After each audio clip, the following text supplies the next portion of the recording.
Exercise 3.1 fourth sum. Expand.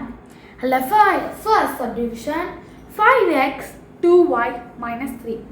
5x 2y bracketல 2y minus 3 கொடுத்துருக்காங்க. இது எப்படி பண்ணிக்கிட்டீங்கன்னா ரொம்ப ஈஸி தான்.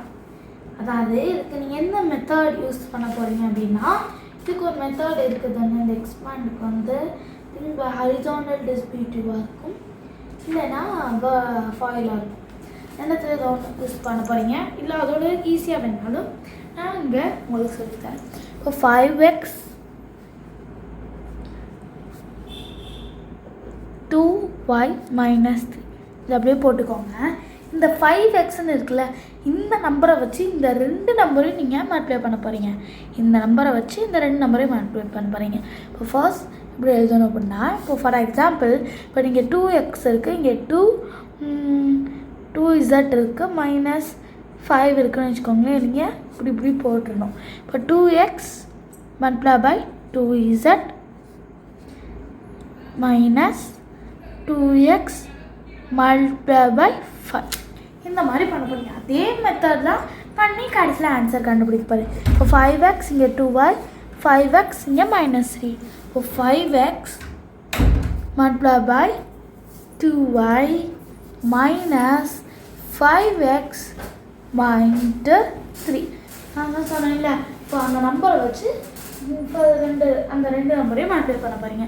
இப்போ 5x இன்ட்டு 2y. இப்போ 5 இன்ட்டு 2 என்ன 10, x into y xy minus 5 into 3 15x. இப்படி போட்டால் ஆன்சர் முடிஞ்சிச்சு. 10x minus 15 ஸ்கொயர் இது ஆன்சர். அதே மாதிரி தான் செகண்ட் சப்டிவிஷனும் பண்ணிடலாம். -2p ஸ்கொயரை நீங்கள் அதே மாதிரி பிரித்து எழுதணும். 2p 5p square minus 3p plus 7. இந்த ஒரு நம்பர் வச்சு இந்த மூணுத்தையுமே மல்டிப்ளை பண்ண போகிறீங்க. இப்போது என்ன எழுதணும், -2p into 5p square bracket வேணால் போட்டுக்கணும், ரொம்ப கன்ஃபியூஸ் ஆகிடுச்சு.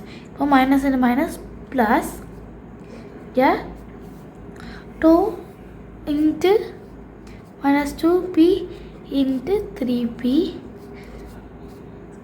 ப்ளஸ் மைனஸ் இங்கே மைனஸ் இன்ட்டு ப்ளஸ் மைனஸ். இப்போது -2p இன்ட்டு மாதிரி ப்ராக்கெட்டில் எழுதிக்கிட்டாலும் ஓகே. கன்ஃபியூஸ் ஆச்சு அப்படின்னா நீங்கள் இப்படி எழுதிக்கோங்க. இப்போ ஃபர்ஸ்ட் மல்டிப்ளை பண்ணால் 5 into 2 10 plus into minus minus p3 plus 3 into 2 6 plus into minus minus p square minus 7 2 14 p.